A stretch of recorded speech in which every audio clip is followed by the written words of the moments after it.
The last topic on Lewis dot structure is how to handle expanded octets and resonating structures, okay? So if we go back and we look at that Appendix F, you'll notice that you see this box down here. And I haven't referenced that box at all. What that box is telling me is that for phosphorus on down on the periodic table, you can either follow the rule of 8 or the rule of 10. For sulfur on down, you can follow the rule of 8 or the rule of 12. For chlorine on down, you can follow the rule of 14 or the rule of 8. So which rule will it follow when you're doing these? Well, if the element is on the in the center, for example, suppose it was chlorine heptabromide. The chlorine is going to be in the center and the bromines are going to be around it. If you're in the center, you're going to follow the higher rule, the 14. If you're on the outside, you're going to follow the lower rule, the rule of 8. That's usually the way it happens, okay?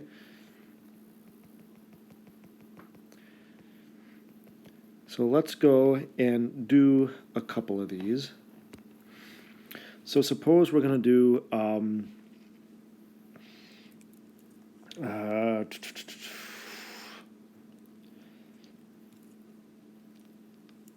sulfur hexachloride.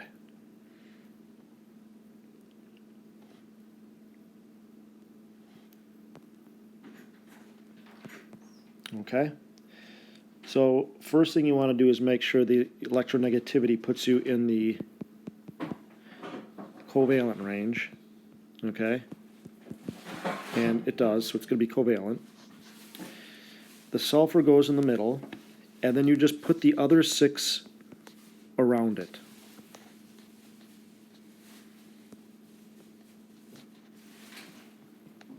Okay? I'm actually going to do a better job at that.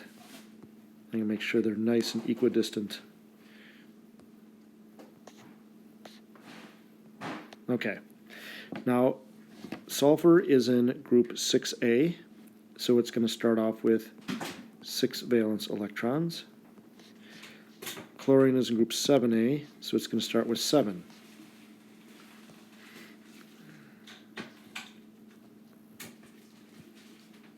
Oh, that's too big.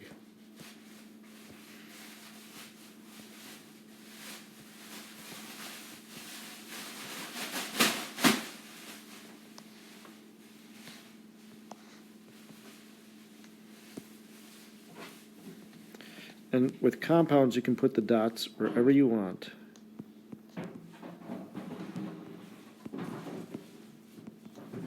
All right, so our job is to get 12 around the sulfur. How do I know it's 12 and not 8? Because sulfur is on the inside and not on the outside. Not always, but that's usually the case. Whereas my chlorine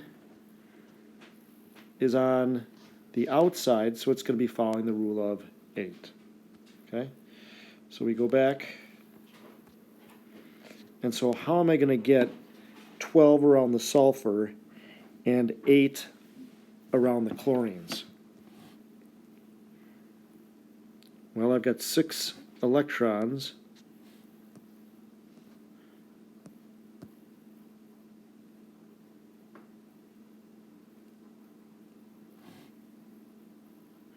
Got 6 electrons from the sulfur.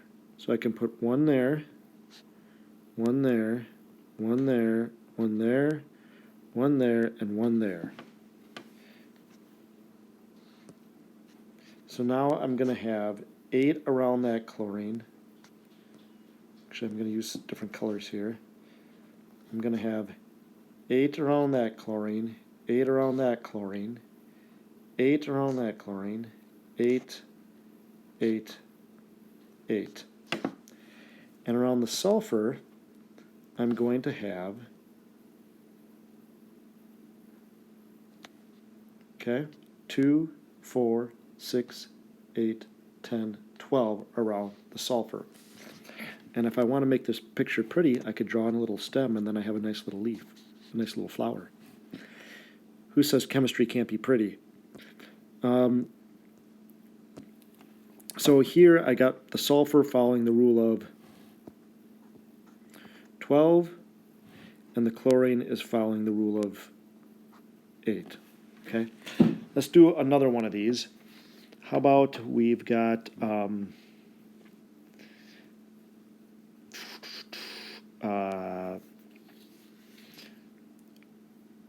phosphorus,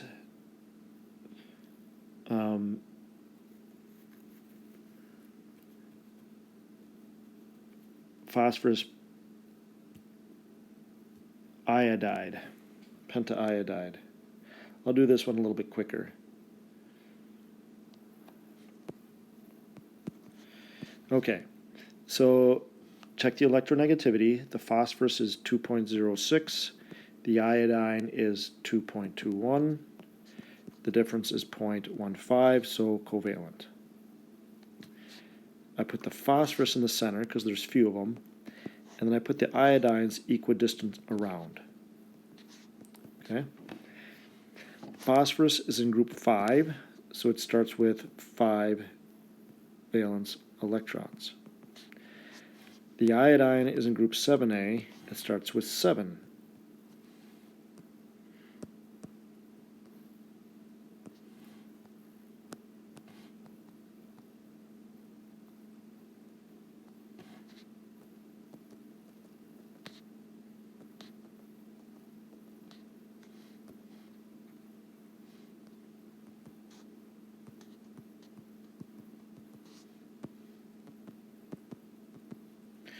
Okay, and then I go back to my chart and I figure out what am I trying to get around each of them.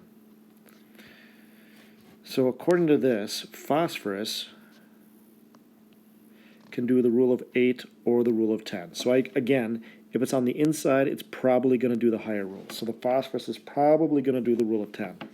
Maybe, maybe not. So you always have to be aware and try either one and look for both. The iodine is on the outside, so the iodine can follow the rule of 14 or the rule of 8. Since it's on the outside, it is most likely going to be following the rule of 8.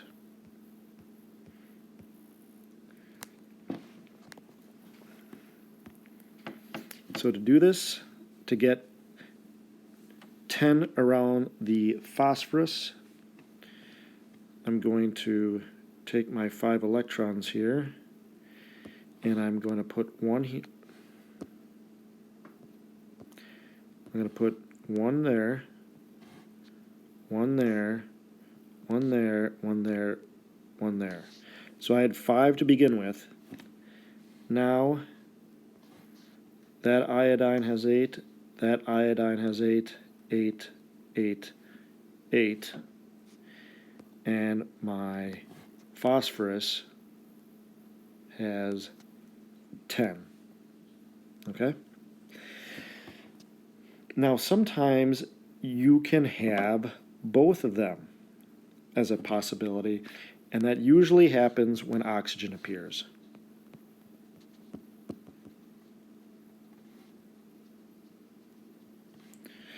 But I think we're going to cover that in another video. Resonating structures.